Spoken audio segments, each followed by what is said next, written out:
is something like we even saw a dog one time that had a stick wedged up in his mouth, you know, and the way that I was able to tell that was from odor. The smell. Yeah. I was giving him a bath. His face was right there. He's like, oh, hey, buddy. I was like, yo, whoa, that stinks. Yeah. Stinky, stinky.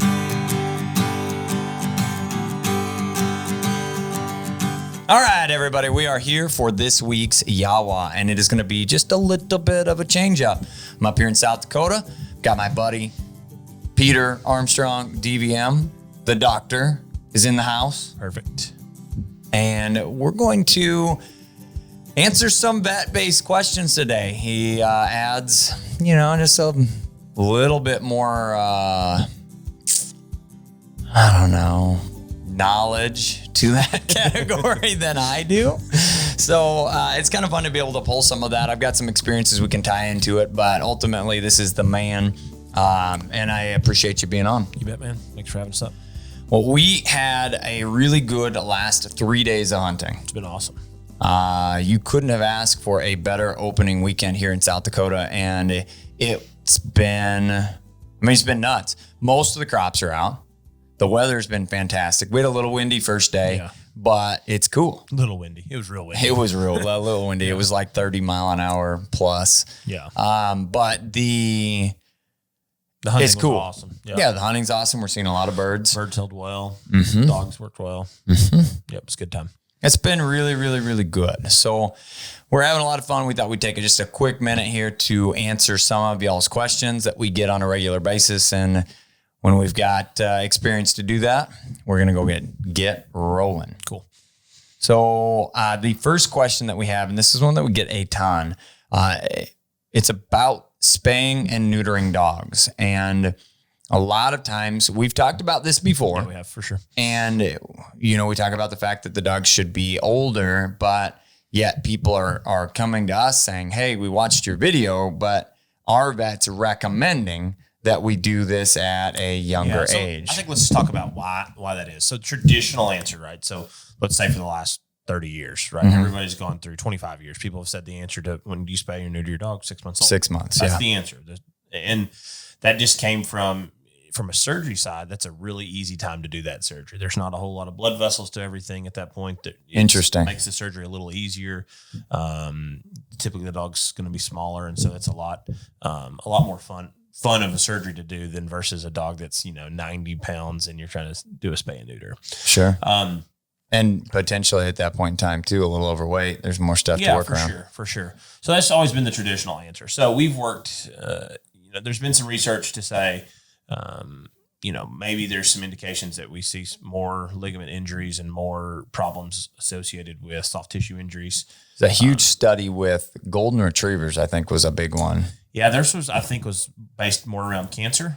And then there was some, I think, that were based around, ACL tears and things like that. And so, interesting. And that's the big thing that we're concerned about with dogs. And I think, my opinion, this is just my personal opinion, is if I look at dogs 30 years ago, and we know people took dogs to the veterinarian and took good care of them, the ACL tears were not there. And now we look at that. I mean, I diagnose a couple of those a week, maybe, during certain times of year. Do you think that that's a knowledge standpoint or a change in care level of the dogs? I mean, you just said people took care of their dogs, but I also know of old hunting dogs that, they came up lame and they're just lame. For sure. I think it's there. But I think as we look at like pets and everything, right? And sure. Of course, we've had a shift from pets coming more outside to inside, right? That's why we see the pet industry as a booming industry. I don't know. I just think that's at least in there a problem that we're creating a little bit. Okay, so I would say, and we're only talking, this is in large breed, high performance dogs, really strong dogs. Short hairs. That's where I was going. German Shepherds. Dogs that just have really, really strong back legs that really can push well. That's going to be the dogs that I see a problem with. So let's go, because a majority of the people that listen to our stuff have working dogs. Not all. We've got some folks that have. Are starting to pick up on the obedience aspect of things that we teach and just methodology. But from a non-working or smaller breed dog, I mean, what are some of those that coming up the line, excuse me, I'll get my thoughts out here, that 6 months is going to be all right for spay or neuter still? Yeah, I think so. I mean, there's definitely times that I will do spays and neuters at 6 months. I mean, that's, if I've got a 6-pound Chihuahua, Sure. it really probably doesn't make any difference. Sure. But when we're talking dogs, high performance dogs that we've selected for, with tip testing and things like that, I think, sometimes we get those little 4-pound Chihuahuas that have bad knees anyways. Doesn't matter what was going to happen to them, right? It's not, they're 10 years old and never been spayed. So I think those are all, they all play into that. But for the most part, for these hunting dogs, I think waiting till that first or second heat cycle, 12 to 18 months old, and then doing the spay or neuter is far more appropriate for the dog. And so from a male standpoint, you're just looking at the age factor. Obviously, they're not going to have a heat cycle, but we're still looking at that 12 to 18 month range. Yeah. I want a dog to be mature. I want a dog to have all of its mature frame. I want a dog to have all of its, we're not going to, we're going to put another 10 pounds on. No, I want that dog to be kind of where we're at. And that's kind of the benchmark that I'm looking on. If I've got a, big, long, lanky Great Dane or a big, long, that may be 24 months, but we get into, most of our working dogs that we're used to are going to be in that 12 to 14 months is probably a pretty good range. I would say the average short hair is about full grown height and length and whatever wise by that 12 to 14 months. And then they start putting muscle on through about 2 to the male's intact, fully muscle out probably around 3, but they're not getting any taller or longer. Yeah. And we'll go back to the history of why we've done that too. And that's the reason that became the doctrine then of veterinarians is there was a study out that said that dogs were more likely to have mammary cancer if spayed before their first heat cycle. There's one study done. That study's been challenged. Less likely? Did I say it wrong?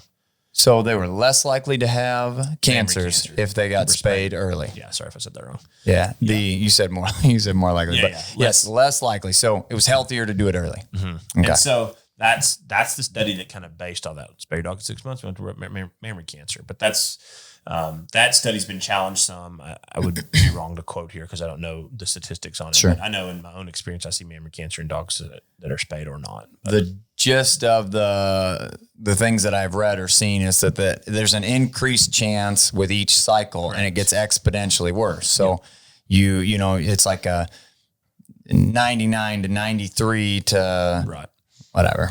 But so I think that's maybe not always true too. So yeah, it's generalization. Mm-hmm. So well, that's really good information. Let's go ahead and get into another question. All right, so let's go into question number 2 here. And these questions, folks, we typically pull all of our questions off of the YouTube channel. So if you want a question answered, throw it in there. YAWA question, we'll answer it for you. In this situation, we had a lot of these over time that have kind of been piling up. So this is more of a general answer to the questions we're getting on a regular basis. Now, I think a good thing to say is people just want to keep putting these on here. We'll do this again, right? Absolutely. We see each other fairly often. So this is something we can do again. Absolutely, we will. If this is your first time to the channel, definitely hit that subscribe button. Give us a thumbs up. Now, question number 2 that we do have here is, it's related to dog dentals and oral hygiene. What's a good general practice? What are some things that we can do as preventative, and how often should we maybe be seeking out veterinary care for dental hygiene? Sure. So I think there's things that we can do as pet owners to try to help this. So appropriate chews, I think are going to be one thing. I think dogs get into a lot of the dog foods that dogs eat are small. And so the smaller that kibble, the less time they spend to chew it. Mm-hmm. Or you have a dog that just inhales food. Yeah, heck yeah. That food never touches and their teeth. And that's what the food needs to do, is it needs to clean their teeth. So spending time with some good quality chews. I know y'all got some on your store that will do that. The things that are pretty safe for them, check out their store. They've got stuff that's really good for their teeth. There's some things that'll be through some veterinarians. Vet is one of those that I like that we saw it in our clinic. You got those for us before too. Yep. They've got like a toothpaste substance type thing in them. They'll actually clean your teeth a little bit. So I like that. There's another brand, I think they're called CET Chews. They kind of went away for a little bit. I think they're back now, but they work pretty well. They're chlorhexidine based, try to clean the teeth up a little bit. So gotcha. Any of those I think are good preventative. Start them, once a week, twice a week type thing. Of course, brushing your dog's teeth if you're willing to do that. I'm personally not willing to brush my dog's teeth every day. But if somebody's willing to do that, kudos to you. And I think it's going to help. And then we start looking at when is this a good time to do this? And so we start looking at the tartar on the teeth, and all dogs are going to get some tartar. That's going to be a thing. And so, but as we see that tartar, if it starts to cake up and build up, develop smell, we get a lot of times you'll get a lot of gingivitis where there's a red line just above the tartar on the gums. And that's a pretty good indication that we've got some disease processes going on that we need to get them in, get them evaluated, and see if they're needing a dental, and of course, any kind of swelling above the eyes or anything like that would maybe indicate an abscess tooth or something like that, something we want to deal with in a more timely manner. But, dogs getting their yearly wellness vaccinations and exams from their veterinarian, that should be getting addressed and, by the veterinarian and say, all right, we're at this point, we need to get our teeth cleaned. Yeah, absolutely. I think that one thing that you touched on there would be smell. And a lot of people go, oh, dog's breath stink. Well, they really don't. They smell kind of like dog breath, but it's not really, it shouldn't stink where you can smell it from a few feet away or something. Like if you get next to your dog's mouth and it smells bad, there's something going on. Yeah, for sure. So, and that can be, like an overdose or an overabundance of bacteria. You got like an infection rolling, or it's something like we even saw a dog one time that had a stick wedged up in his mouth, and the way that I was able to tell that was from odor. The smell. Yeah. I was giving him a bath. His face was right there. He's like, oh, hey, buddy. I was like, whoa, that stinks. Yeah. Stinky. So, I think it's just a good rule of thumb for the average person is if you got that, plaque building up, reach out. And if you've got some kind of stinky smell, maybe you should have it checked out. Yeah, for sure. That probably applies to more things in life than just dogs. For sure. But what else we got? General routine on when you would or would not recommend. You said annual vaccinations. Would you recommend an annual teeth cleaning for dogs? No. I mean, there's dogs that are typically we deal with smaller breed dogs, right? So as those teeth get more crammed in there, right? Same number of teeth, smaller head. And so as we start to cram those same number of teeth into those areas, those guys tend to have more problems. Interesting. With or some of the other breeds like the short-nosed dogs and things like that, where their teeth are a little more crooked or things like that. Problems can may need to be addressed once a year. But for most large hunting dogs, ideally they'd never in their entire life need a dental cleaning if they have enough proper chews and things like that. Yep. Or if they actually chew their dog food, it helps. Or once in their life, maybe, or twice, So that's my personal opinion. That's how I handle my personal dogs. There's different reasons that maybe a dog needs one once a year. But I know that you've done dental on a few of our older dogs. Mm-hmm. Yep. And the old man Rex, he had a couple teeth that needed pulled just because he's 15. Yep. So for sure. Cool. That's a really good breakdown on the oral aspect of things. And if there's anything else that you guys have, definitely throw it in the comments below. We can get to specifics on maybe something that your dog's having. Obviously, if it's an emergency situation, don't be throwing that kind of crap on here. And I say that in that kind of way because it's the way I feel about it. If you got an emergency, don't be Facebooking it, all right? Just go to a vet. They're going to help you out. But if you have a general question, throw it in the comments below. Perfect. Let's go ahead and move on to the next one. All right. So for this next question, and this is one that we get asked a ton. Okay. This would be Gastropexy. Okay. Should I not? What the heck is that? Yeah, so let's spend some time. A lot of people want to know. Let's spend some time talking about that. So Gastropexy is going to be tacking the stomach to the body wall. Okay. And so that is used as a prevention for GDV or gastric dilation and volvulus. So stomach flipping. Stomach flips. Mm-hmm. Yeah. And so traditionally that is a condition that happens more commonly in large breed deep chested dogs. Okay. And so that is something that where we go in and attack that stomach and try to keep that stomach from flipping. There's a lot of different suspected causes for it. People can, old myths are around, feeding and drinking and running and those type of things. I was actually told by a military vet one time, veterinarian, that it was one of the biggest causes of death in military working dogs. So flip stomach. Mm-hmm. So by the age of 5, it was required that all dogs had to have a gastropexy.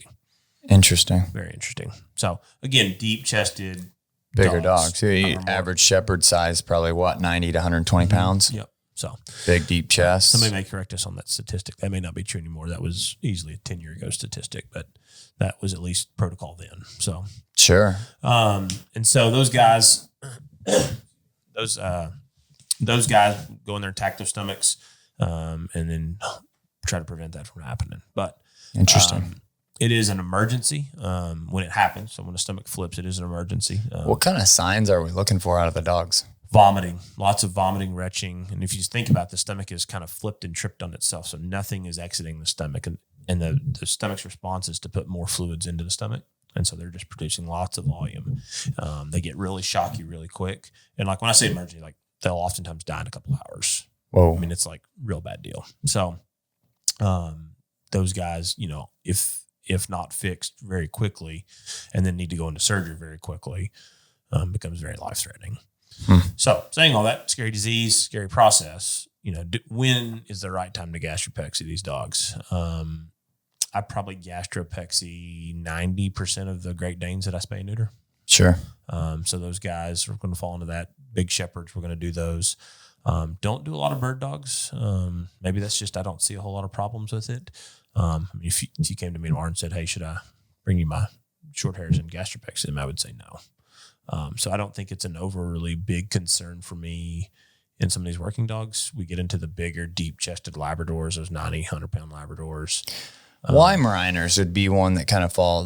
Weimaraners are pretty big. They're, you know, males would be in that 80 plus or can be in that 80 plus range. Maybe some big draughts or wire hairs, maybe too. Spinones, maybe. Yeah, those dogs get pretty big. Yeah. We got to hunt with one this weekend. Pretty cool. Yeah. So those would be the times that I would do that, right? So it's, you know, and of course, then if a dog ever has a GDV, then once you fix that GDV, you always pexy that back. So that makes sense. And maybe there's some indications, you know, if I'm neutering a dog, you know, we're not really going into the body cavity, you know, or the abdominal cavity. Yep. If we're spaying a dog, we're already in there. Let's just extend our incision a little bit and do this. So that's kind of I would say that would be the number one thing that we get or a question related is they say, all right, well, you're getting your dog spayed. Let's go ahead and get this done at this time. Mm-hmm. And that would be with short hairs and everything else. And I always thought of it kind of as like, that seems interesting, you know, because I'm going to knock on every piece of wood in this house after saying this, haven't ever had a dog flip a stomach. Never a dog in training, never a dog hunting, never one of my own dogs, nothing.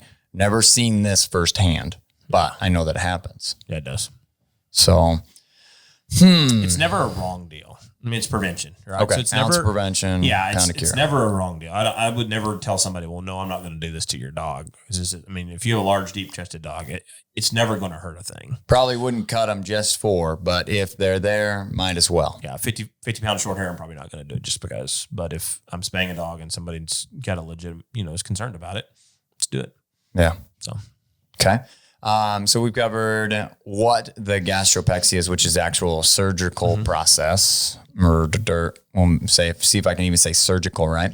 And then the what it's preventing is the stomach from flipping. Mm-hmm. And I think that a lot of people get this thought process behind that they can't, that it's food related or it's water related. Okay. They don't want to feed their dogs or they want to feed their dogs too much or they're worried about all of those things. Now, for me personally, again, knocking on everything, I haven't dealt with this firsthand, but it's not something that I'm outwardly concerned about when we look at our feeding regimen, which does not involve feeding dogs in the morning. Right. Now, when we're training, we plan around that. And, you know, we don't feed dogs right before they eat. We don't feed dogs right before. That makes sense. Hello, that folks. Makes sense. We're here. It doesn't do any good to feed your dog before it eats. Yeah, you know, we feed them right after they eat, right before they eat. And while they're eating, they are eating. But no, so we don't feed right before we go hunt. Right. You know, I've always heard hungry dogs hunt the hardest. And I think that you see that firsthand. And that's because it's more like a natural response for them, or the way that we've talked about this before and others that, you know, wolves hunt to eat. Mm-hmm. And then once they've eaten, they don't hunt anymore until they're hungry and then they hunt again.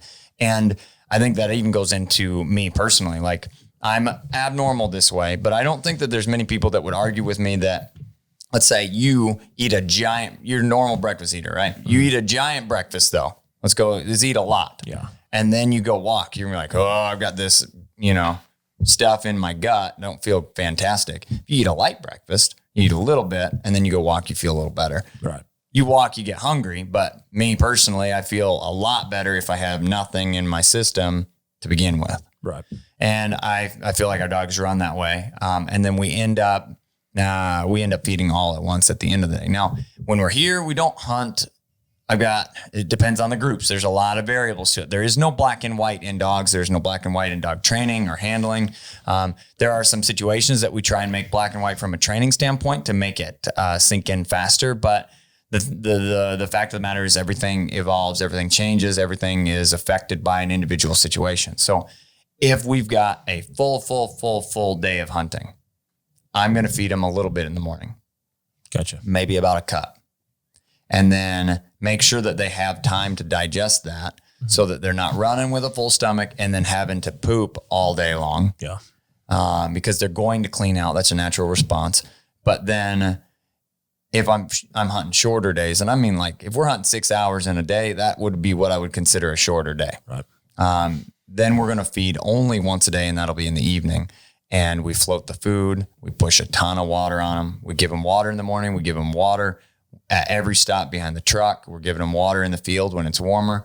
They won't drink as much when it's cooler, but we try and push that additional water on them, especially at mealtime. Yeah. Now, if I get dogs that are, struggling from a hydration standpoint, I will push like a handful of crunchies on a full bowl of water and see how much I can get them to drink in the morning. If they're like, yeah, I'm not really thirsty, but their urine is really concentrated, really yellow. So those are some different things that are involved. A lot of people ask about the feeding aspect in relation to stomach flipping potentials. And, when we're at the kennel though, we feed twice a day. Always. We feed twice a day. And I think that on average, the dog does a little bit better there because of the level of activity. We're hunting hard. We're working hard here, but they've got more, I don't want to say nervous energy, but people are moving in and out, training dogs, rotating through. So those dogs are up and alert most of the day, which can add a slightly more anxious type feel to it. And those dogs seem to do better with 2 meals a day, just 2 smaller meals a day. But we don't feed in the summer. We don't feed right in the morning, then start running dogs. We feed after every dog's run and cool down, then we feed. Oh, cool. And then during the winter, we switch that up. Like right now, they're getting fed first thing in the morning, and then they don't run till a little later because the sun doesn't come up as early and it's colder. So run them later in the day, and then they eat again in the evening. So cool. Those are all part of that question. It was a great question that we get on a regular basis. So, all right. So we are here for question number 4 of this week. And what I want to stop here and say real quick though is if this is your first time to the channel, guys, or if this is the first video you're finding of ours, definitely hit that subscribe button, turn on notifications so that you don't miss any of the new stuff that we're putting out on the regular. One of the coolest things that you guys can do when you're on YouTube, if you want to see what we have an opinion on the situation, if we have an answer or we have a training video or anything to that respect, all you have to do is search Standing Stone and then your question, or whether it be gunfire introduction, bird introduction, healing work, or a specific question like these vet-related questions that Peter helps out with on a regular basis. You're going to be able to do that. Search it. It'll show our videos and you get to see that content. So let's get into the next question, which is, this is one that's asked a ton, and this is why we're doing this. And I keep saying that, but it's the case. I mean, I'm guessing probably 4, 5, 6, 7 times a week, somebody's asking me, how much exercise is too much exercise for my puppy at an early age, and kind of break down that, rules or recommendations on how much is too much. Yeah. So I think it's going to be age dependent, right? So, when we get home, we're excited. We got a 10-week-old puppy and we want to, we start throwing a little small bumper for this puppy, and he's got a ton of retrieving desire, and we're just throwing it out there 30, 40 yards, and we want to do that 100 times because he'll do it 100 times. Sure. Not only from a training aspect, but that may just be a little bit too much for that puppy, right? I mean, we're just asking this puppy just to go and go and go. And I know we want to wear him out. I don't think you're going to do that at enough point to hurt bones or anything like that. But, we're not going to take a 8-year-old and go out there and just throw a ball and say, go fetch this 100 times. or use something accordingly. That age probably not appropriate, but a 3-year-old. Well, that sprinting type, especially when you get into the older dog aspect of stuff, that sprinting is a harder on their body type of, because they're running out there, they're tearing, they're sliding, skidding, trying to grab it on the way back. It's not a controlled, straightforward movement. That's a lot of pressure on those joints and everything else. Yeah, and then as we get a little older, right? So we're talking, 4 or 5 months old at this age, right? Is it appropriate to take that puppy running for, a mile and a half, especially if you're a runner or something like that? Maybe that dog handles that fine. Just ease into it, right? Just know that, okay, we're going to go try this today, this half mile, quarter mile, whatever we're going to do, and see how the dog does. But the dog does well with it and is not tired. The dog will let you know a lot of the times what's too much. We're not going to force exercise, right? We're not going to go like in your kennel and put them on a treadmill and try to get 3 miles out of them today just to burn a little extra or anything like that. I don't think that's going to be appropriate until we get developed bones, developed ligaments, those type things. Yeah, exactly. The other thing I would think, just to talk about the development of that, is being careful with the jumping up and down on things. So easy definitely to get some fractures in the lower limbs as we're jumping down through the growth plates. So You'd be talking distances even like just off the tailgate. Yep, even off the tailgate. So I just, that's something to always be careful. I do that on puppies till they're about 6 months old. I'll usually pick them up and guide them down. My truck's a little bit higher, or like a 2500 is a little bit higher. So just being careful with those dogs coming up and down. So that's something that maybe we're repping that a bunch of times, trying to train our dog that. And so then we're like, oh, let's do this, 15, 20 times. And that dog's just putting contact, or pressure on that growth plate. So that doesn't need to be there. So some of the things then with the young dogs, and you touched on it with the running aspect of things. A lot of guys and gals get short hairs from a we love to run standpoint because they're an athletic breed, and but we get calls about it all the time, just looking for a running buddy. I want a dog that can keep up with what we're going to do and have the drive and desire to do that. Now, what I've always recommended to people, and you can correct me here if I'm wrong, but it sounded similar to what you said, is, work into it and build up from a conditioning standpoint like any athlete would have to. But then, they really aren't going to, unless you're doing marathons with that young dog. And then as it comes down to what is the number? Well, I don't think that there's any problem with a dog working up to 6 to 10 miles that's under a year old, personally. Okay. And the reason, but that has to be relatively reasonable 6 to 10 miles. We're not doing it straight up hills. We're not doing it pulling weight. We're not doing it in a situation where it's additional trauma besides the actual exercise itself. Yeah. You have any qualms with that? No, I think that's fair. I mean, I think, the big thing is a lot of these dogs will tell you. Yeah, they're going to say, hey, I'm tired. And if you keep pushing it, then it's too much. Yep. Okay. Then when we switch over to what we were talking about, if you haven't seen yet, we were kind of going over some spaying and neutering stuff in a previous question here, but we talked about that skeletal structure kind of maturing at 12 to 14.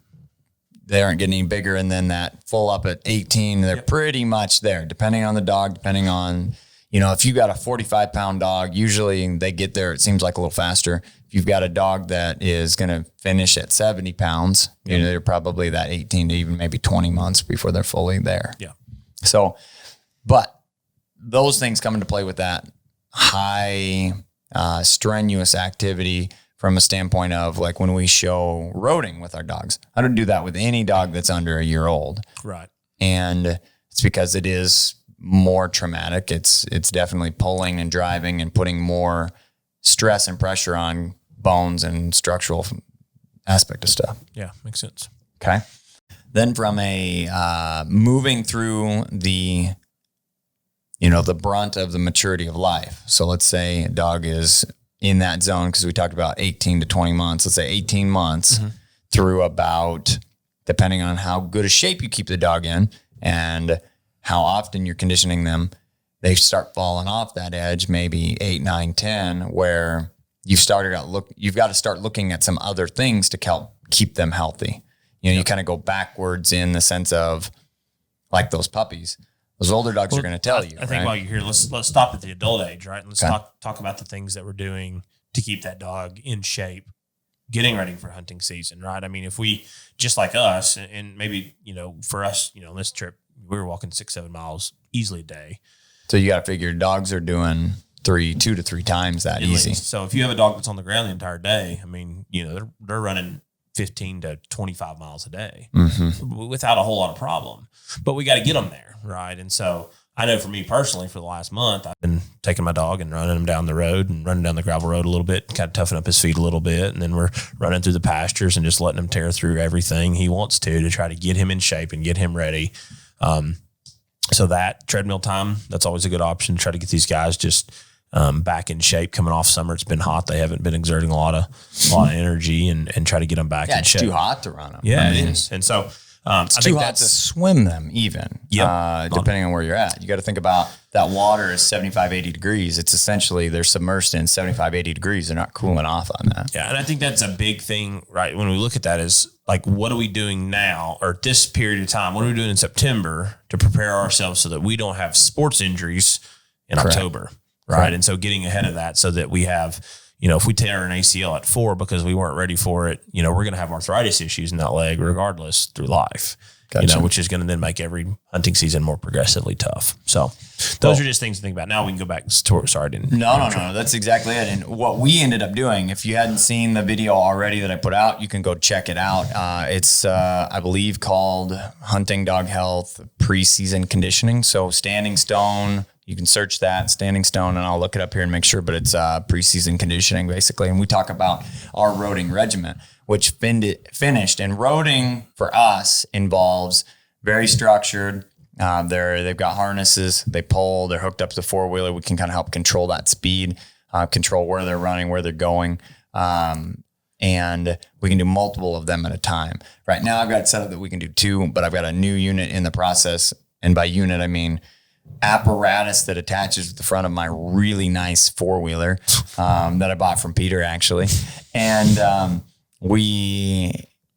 mount that bad boy up so that I can actually run 4 at a time, which just helps from an efficiency standpoint when you've got multiple dogs to run. How fast are you running those dogs? On average, they do about 10 mile an hour. Yeah. So it's a good quote unquote marathon pace. It's not a sprint. There's too many things that can go wrong with the sprinting aspect of stuff, in my opinion, all the time. Like one of my cringe factors is to see a video on social media or something like that, and somebody's like clocking their dog running through the ditch where they're in their pickup truck or their UTV or whatever. They're like, yeah, we're doing 27, or I don't know how fast dogs run, but pretty quick. And they're pushing that, running as fast as they can, just full out sprints. They're going to step in a hole, trip on something, do that tumble action. Those things make me, just worry that a dog's going to end up. And a big part of that is not just the money aspect of having to go to the vet or the waiting time, but it's my livelihood. If I got dogs that are injured and can't come up here and help me guide, my string's short and everything else, I would rather condition them properly and condition them in a way that's controlled. Yep. Yeah, absolutely. So we roll all the way up through, and we break that down, and we showed going into Montana, which was our September trip. So a month before that, we really started conditioning. It was a few times a week. We were running a mile, and then we moved up and worked all the way up to about 5-6 miles a day that we ran 5 days a week. So Zoe, gal that works for us, does a majority of the roading. She does a really good job. She's attentive, and she does a great job with it. And she will do anywhere. When they were right before we headed up here, they did 6 miles a day on the gravel road. And that's also why, none of my dogs have had pad issues. None of them had feed issues. They've got it shows in the dogs and their ability to still, hit the ground, even when we're 6, 7, 8 hours into hunting. So. Yeah. You just dump them down. A quick little break of 20, 30 minutes while the next dog's on the ground, they're ready to roll again. So. Yep, for sure. So then we move in out of our, prime time, if you will, for the dog's age. And we fall into those older dogs, which we've got a few dogs. You've got one, I've got a couple that are approaching that category where we're doing some additional things to help prevent stiffness and soreness and keeping them rolling. Let's talk about that a little bit. So most of this stuff at this point is going to be, working with your individual veterinarian, right? So that's going to be, because most of the stuff is going to be prescription, but I like, my buddies and the people clients that have hunting dogs, I like them to all, especially when we get those dogs that are probably over 7, I like them to travel with anti-inflammatories. So if you can just talk to your veterinarian and say, hey, this is what we do. Can we get a, 3 or 4 day supply of just an anti-inflammatory before we get up here and we've hurt ourselves? And that's definitely happened to me. Go out the next morning, the dog's got a whole leg swollen from not arthritis, but just, inflammatory response to, the elbows hurt and things like that. So, I think that's something to talk to your veterinarian about and see if that's a possibility. So what kind of things would those be? Products like carprofen, Previcox, Galliprant, Rimadyl is a little older one. Yeah, carprofen. Is that the same? Yeah, Metacam. All those are kind of just brand names of some kind of anti-inflammatory. So I do that have done that for as long as I've been a veterinarian. I've given those to clients and say, hey, here's 3 or 4 days. Just you guys get up there and get into a problem. Here's what you'll need to do. So that's something I like to do. There's some supplements. So as we start talking about glucosamine, chondroitin type supplements, those are going to be, you're never going to do too much of those. That's always kind of my rule of thumb with that. As much as you want to spend on glucosamine and chondroitin products, you can do it. So there's some good ones out there. Just find one. Your veterinarian will sell one. There's some good ones at pet stores. Some people or some dog food companies are putting it in dog food, but there's definitely, we've talked about this before, there's not a therapeutic level in the dog foods. I think there's like one dog food, and I'm not sure. It's price point's pretty high on it. So you might as well just feed regular food on after the fact. So the food has to be processed and then top dressed with that. Because the baking process kills it. Yep. So I would prefer just a chew. So something like that. Those are good. That's a good option. There's products called Adequan that work well, that help to kind of increase the joint fluid and decrease some inflammation. So that Adequan stuff is it's like a miracle drug. I mean, for the older dogs like Rex, he gets his shot once a month, and without it, there's been times where I was like, is this really still helping him or not? You get to 6 weeks, you're like, dang, I forgot to do this. Yep. Yes. Yep. You skips a month and then you kind of start over to rebuild that back up in their system. But it's one of those things that you can definitely 100% tell a difference on those dogs that are old and arthritic. And you got to think about a 15-year-old dog. We celebrate his 100th birthday. So he's technically a 100-plus-year-old man. Yeah. His body's going to hurt. I don't know very many 100-year-old men, but I've known a few 100-year-old women, and I'm pretty sure that they didn't run like a spry little kid anymore. Put them on the ground, and even if they're hunting 6 miles a day, it's a pretty good jaunt. So but that Adequan makes a huge difference for him. I agree. Cool. What else have we got? Those are things I would do on joints for old dogs. I mean, that's what I would just talk to your veterinarian, get some anti-inflammatories if possible, and get some talk about joint supplements. Good deal. So there's some good ones out there. With the puppies, we're going to kind of let them tell us, and as long as we're not adding additional levels of stress via resistance training or anything like that, they're going to be able to tell you what they can do. Yep. Those middle of the range dogs, which is a large spectrum of the kind of the age range, they can take a lot as long as they're worked up to it and conditioned properly. They can train and run and work and do all of those things. Then when you reach that older category, there are a few things that we can do preventative wise to kind of help with that. And then if it's definitely not good, they are a little sore, there's some good medication out there that can really help that. For sure. Perfect.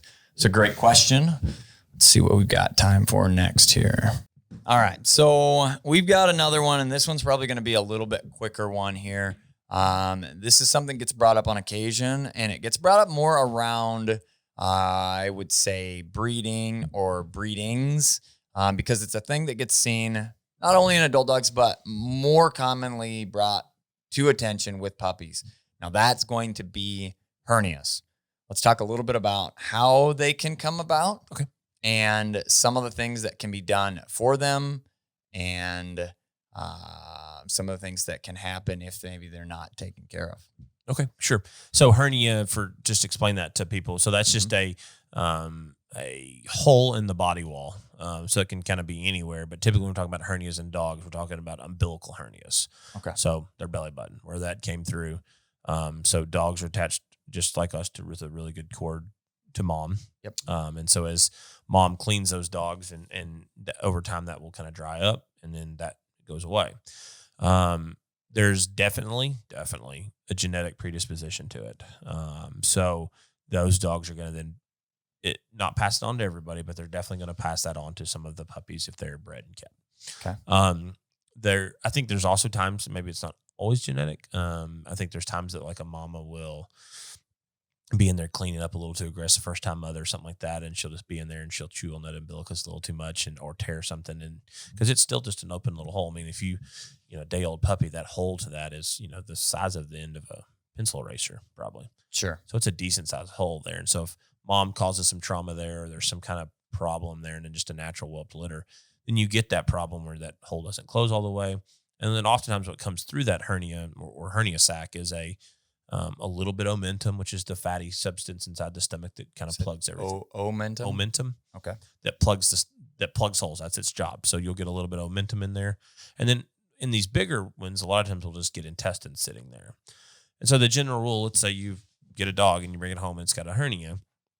The general rule is as long as it's retractable, then we don't do anything about it. And traditionally, going back to our question about spays and neuters, traditionally, we would do them at 6 months old when we spayed them, right? Okay. They're fine until they're 6 months old. If we're going to leave this dog till it's a year old, we probably ought to go ahead and do this, though. Because what we don't want it to happen is it over time to grow, become a big enough sac that intestines can get in it and twist and cause a problem. Gotcha. Doesn't happen a lot, but it can definitely happen. So that would be handling hernias, the best steps to handle those. So obviously the most common is going to be, or what you mentioned, not obviously, the umbilical hernia is going to be the most common that people are going to see. Mm-hmm. What are some others that pop up on occasion? Inguinal would be the other one, which is going to kind of be to the it's like lower. Yep, just right inside there. And those definitely happen. They can be one-sided or two-sided. Okay. See those more in male dogs than I do in females. And checking for that aspect, I just saw like applying a little bit of pressure to their abdominal area, and that'll push some that. Yeah, and they can be a bigger emergency because where they sit, intestines can kind of fall back there a little bit more. Now we've had recommendations from vets way in the past to go ahead and repair those early. I'm talking like 6-7 weeks. Yep, 8 I've done weeks them that old. early. Yep. Okay. Sure. Do you see any potential issues with, like those larger breed dogs? Does that ever end up being where that repair doesn't quite hold right because you just go in and fix it, and it just becomes at that point when you're fixing it, right, it's just a cut in the stomach, right? I take out all the hernia sac. Sure, the rest of it. It's just like grows closing like the body the rest wall. of the body. Anyways. Yep. Okay. So no problems doing that early. And then as far as touching on the genetic aspect of it, it gets brought up. I think that we've seen a few hernias and not a ton, but if there's like one in a litter, it's probably less of a chance that these are all kind of things, less of a chance that it would be a genetic thing compared to a litter that maybe has 8 puppies and 7 of them have hernias, right? There you're going, this is probably genetic. We should probably not do this anymore. And I'd always learned that it's just genetic, but I've literally watched a mom bite at that enough and tear that I was like, they're not always genetic anymore. So yeah, I think that's something to consider. It wouldn't, if I had one dog like you talk, it wouldn't freak me out to say, well, this is still going to be a breeding dog because it has all these other things we like, and just monitor for that in the future and say, well, maybe it was genetic, but or not. Yeah, she has her first litter and throws an entire litter of hernias, then you go, this was not a good breeding not a good call here. But we need to probably move the direction of bettering from a health standpoint and ability standpoint and all of those things. Yep. There's a lot of factors that go into the breeding aspect of stuff that, kind of people overlook. And this is getting a smidgen off topic, but people call it to breed to our stud dogs. We actually have males standing at stud to approved females. And my number one question for people is, you could change one thing about your dog, what would it be? It's a pretty fair question if you're being... if you're trying to improve genetics. If you're trying to improve what you got there, there is no such thing as a perfect dog, right? I don't own one. I've never seen one. So being able to say, I know this dog lacks here, or maybe has too much of this, or needs to be tamed down, or needs to be amped up, or struggles here or there, another thing. They've all got a little weakness. Maybe it's even just structural. Hey, this dog has all the things, but she's not built perfect, or whatever. We can improve on that. And if it's my number one answer that I get back from people is, I wouldn't change anything. She's perfect. I'm like, well, I've never seen a perfect dog. I'd love to meet this dog, and it's my borderline arrogant poke there but it's, if we're critical about a dog, there is no perfect dog. Yeah, there's not. And you need to be able to be not kennel blind. You need to be able to make these decisions on things like, okay, we're trying to produce a healthier dog and a better dog and a dog that meets all of these criteria. And that's going to involve making some hard decisions sometimes, like saying, we've got a dog that threw an entire litter of umbilical hernias, and that's not a genetically stronger animal. So correct. We should probably move on from there. Yep. Good deal. That's a good question. Let's go ahead and get another one. Okay. So we are ready for our next question here. And this is one that gets asked a lot. And I think that some people have some misunderstanding around this topic. And this topic is vaccinations. I'm going to talk a little bit about why they're important and, the wins and the whys and the hows here of vaccinations. Cool.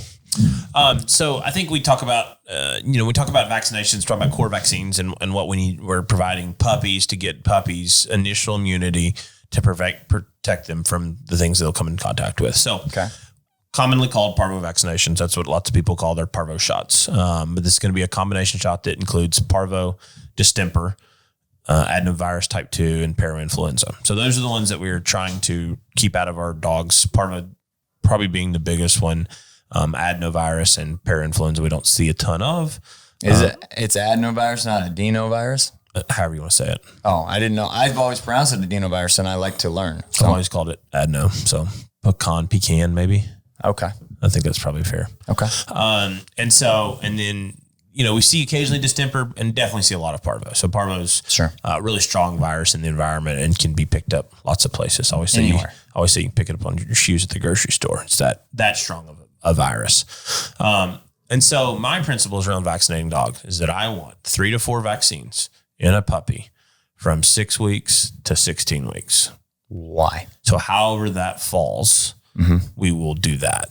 So traditionally, right, we're talking 6, 8, or 6, 9, 12, 16. That would be that's what ideal. We do. That would be based on your ideal. recommendation. Yep. But why? And so as we talk about maternal antibodies, so a mom that's nice and healthy that was well vaccinated has maternal antibodies. Okay. So she passes those to the puppy. As that puppy starts to develop, she needs to make her own antibodies. And so we come in with vaccinations to do that. Well, mom's antibodies, depending on how strong they are, can be real high and protective, and they actually block out the vaccines. That makes sense. And so parvo is probably the one we see this the most with. We can have really strong parvovirus vaccination titers or antibody titers. And so as we're presenting parvo vaccine, mom's going, no, block this. This looks like parvo. Titers. Yep. And so a lot of times. No. Explain titers. What are you talking about? Titers are just going to be the number or the response, how much a dog responds to a vaccination or disease. So once we've had exposure to a vaccination, we now have a titer. You pull blood and say this is the level. Okay. So it's a measure of antibodies. Sure. So antibodies are produced. Titer testing. Yep. Antibodies are produced from exposure. So exposure to a pathogen or a vaccination. Okay. So we'll go in and we'll vaccinate those puppies, trying to find that perfect window that mom's maternal antibodies drop. The dog is then left pretty much naive. And then we add vaccinations. No longer have any protection. Correct. Yep. We add vaccinations on top of that to try to then boost that. And then we need 2 to 3 vaccinations on top of that to get to a nice protective level. Okay. So the maternal antibody wear-off time period is completely unknown to us. Correct. It is dog dependent. It's an average of when they're young, but yeah. And if exactly you when it happens, we don't know. A lot of times I draw a picture with this because it's kind of mom's antibodies are dropping and you need the puppies to kind of go like this and kind of get to a level where we're protected. Now, what are some other things that are going to be a good idea for hunting dogs? Because we specifically work with and are talking a lot to guys that have hunting dogs and hunting breeds or outdoor dogs, adventure dogs, all of those things. Yep. So, and then that's our core one first vaccination. The big thing is going to be then is rabies. So definitely rabies is on that list. Yeah, heck yeah. That's going to be state dependent, but 12 to 16 weeks somewhere in there is when that's required. Okay. 1 year follow up booster. Some years do, some states do 1 to 3 year vaccinations. So a lot of times we'll go, we'll have that set of vaccinations for rabies, and then leptospirosis.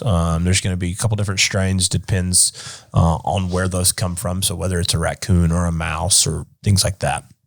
And leptospirosis can be passed from a dog to a human. For sure. It's what we call zoonotic. So a zoonotic disease that can be transmitted. All the big words today.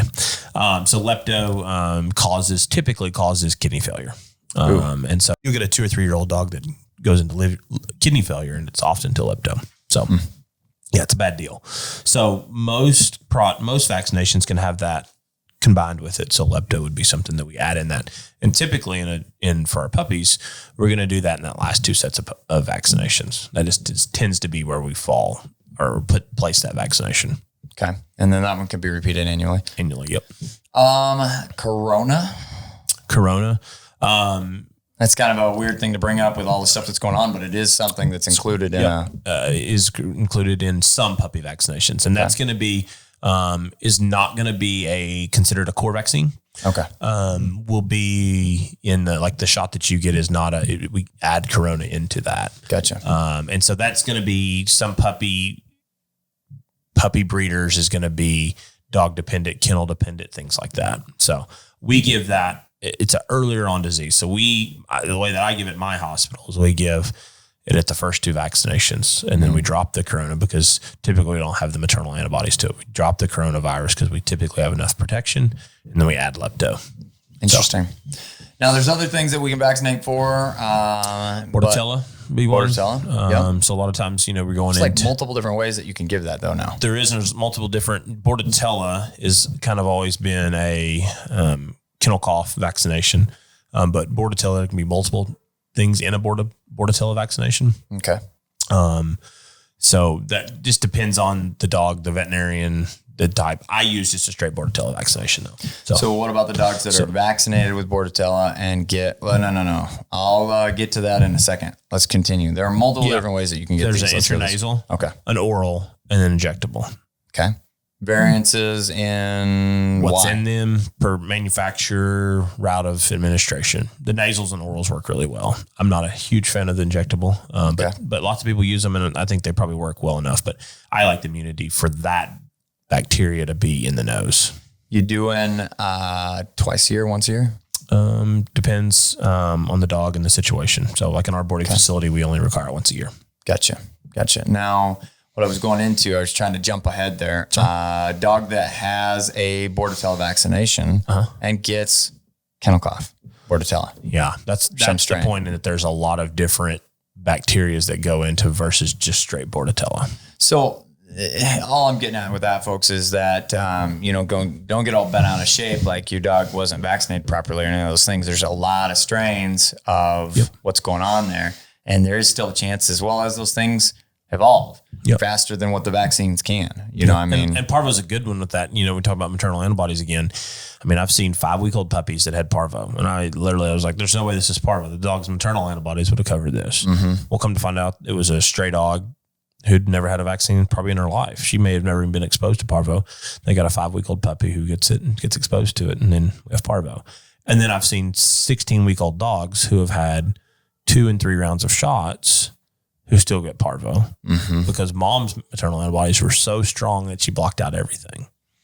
So then we had a litter a really long time ago now. This was going on. Can I put one more plug just when we're saying that? So it's something to consider with that though. And I'll always say this and stress this. This is one of the big benefits of taking your dog to the veterinarian to get vaccinated. If I vaccinate a dog 3 or 4 times with a parvo vaccination on a proper schedule, and that dog gets parvo, the drug companies will stand behind that product. So you take a $1,200 treatment now, and the drug company will pick up that bill. And that is so this is going to get a little off topic, just a smidgeny, but it's in the right direction. Okay. We get a lot of people that talk to us, and I don't want to say a lot. We get quite a few people though that, because it's more of an older bird dog guy mentality, is we're going to use like Ivamac for our heartworm and our deworming all the way around. And we're going to use, I don't know, we're going to go to Tractor Supply, or I say Tractor Supply, but any farm supply store, and we're going to buy our vaccines there. And we're going to get, big old vials of flea and tick preventative, and we're squirt it all in one bottle, or we're going to break heartworm pills, or we're going to do all of these things to manipulate and potentially save us $1 or $2 when we're vaccinating our dogs. And Peter said it to me, because business minded side of things, I'm like, if this stuff's good, can we use this? And he said, well, it's not labeled for that. And I'm pretty sure that every single one of the dogs that are in your care are worth more than, $30 or $60 or $100 worth of medication a year. Yeah. And that's the thing. And so I'm sure you got some comments. People say, well, I've done this for 30 years and it works well. It works well as long as it works well, until it doesn't work well. It doesn't work well. And then it's a big problem. And so that's, to me, ivermectin can be a great one. Like when you say, all right, well, I've got a dog on heartworm prevention, and I've had them every month. We get a heartworm test once a year. I can guarantee this dog doesn't have heartworms. And we go in and we get a heartworm test. That dog comes back positive, and that dog's been on that product. That drug company is going to stand behind that product. Yeah. So when we're using these name brand products, when we're using these vaccinations from reputable companies that went to a veterinarian, if my cooler goes out tomorrow and I lose $5,000 worth of vaccinations, I've got insurance for that. I'm throwing it in the trash can. If I have a little, or even if one of your employees makes a mistake, leaves them out, whatever. And so you take a farm store that somebody says, man, if I tell them I messed up $5,000 worth of vaccination, I'm going to get fired. Mm-hmm. They're just going to put it back in the refrigerator. Well, it's been all Sunday on the loading dock and it was hot. It's not going to work when you use it. It's the same thing happened here recently. I ordered vaccinations for our pigeons, which this is something that we've got a video coming out here pretty soon on. And I ordered them knowing what I've learned, how to care for them, all of these things, that vaccinations have to be cold. They have to be kept, not frozen, but they have to be kept cold. Yep. And these show up to me in a cardboard box taped to an ice pack. And I was like, you've got to be kidding me. And, so there's some information in there from the gentleman that actually helped develop and works with that vaccine for pigeons within the United States. So I call him up and I'm like, hey, I just want to make sure that these are like normal vaccines. They have to be kept cold. And he said, yep. I said, so this is how I received them. I don't know if this is standard operating procedure, but I know that these aren't going to be viable. He said, no, they aren't. So they've got to come. They've got to be cold, and somebody that's, set up to take care of that. And like you said, insurance, things like that. You're not going to cut corners. You're not going to make that. Right. Well, let's just see. Yeah. Whatever. It won't matter. Yeah, it matters. Yep. So some really good information about vaccinations. Have we got anything else that they can pop up with, like Lyme? I guess. I would be the worst person to talk to about Lyme disease because it's not in my part of the country. So I'm sure it's there, but we definitely don't vaccinate it for in our part of the country. But you guys in the Northeast, you need to be getting it. So is there anything around other tick-borne illnesses other than Lyme right now, like anaplasmosis for vaccination wise? Yeah, no. Rocky Mountain fever. No. I mean, those things are going to be best combated with good flea and tick prevention. Okay. So. And that would be a topic for another day. We're not going to jump into that right now. There's a lot of different products, a lot of different stuff, and we'll cover that another time. Other than that, are there any other vaccines that we're really missing, especially from a hunting dog standpoint? No, some places will have influenza, so kennel dependent. Like if you're going to a boarding facility, that's a good one. Influenza, it's a newer thing, right? It's been around. There's a couple different strains. Okay. So yeah, it just kind of depends. But yeah, I think that really covers everything we're going to need vaccination wise. Again, it's just that 3 to 4 vaccinations from 6 to 16 weeks of our core vaccinations is what we're looking for. Adding the leptospirosis in at the last 2, from about 12 to 16 weeks. And making sure that you stay up on your rabies. Rabies for sure. Mm-hmm. Yep. And that's, rabies cheap. I mean, it's a cheap prevention to get done. Well, and heck, but if you get a dog, I mean, let's say you get a dog, and this is Texas dependent, but a lot of other states are pretty similar. Let's say you get a dog that gets attacked by a raccoon. Okay. Yeah, or skunk. And it comes Yeah, back skunk. and we kill the skunk. We send it off. It's positive for rabies.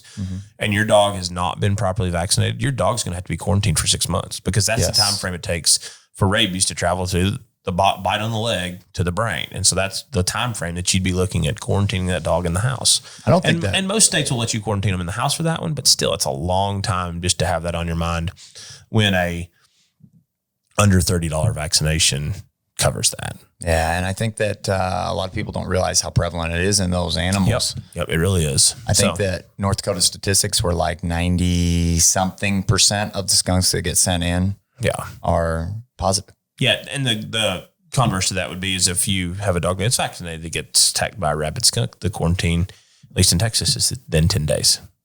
So awesome. Yeah. Really, really good question. Great information here. All right, guys. Thank you for all of the questions this week. Thanks for being fans. And I just wanted to say thank you, Peter, for being on the show with us. We love all of this stuff. We love answering questions. We love pushing the knowledge and the information to you. And we appreciate all of you folks that are tuned in. Hit us up on Patreon. Follow us on social medias. And we look forward to seeing you in the next video. I'm the guy with the pink gun. You can say your name here. I'm Dr. Peter Armstrong. Thanks for having me on. Yeah, he's going to be in a lot more videos. So we appreciate you, and we'll see y'all in the next video. Thanks.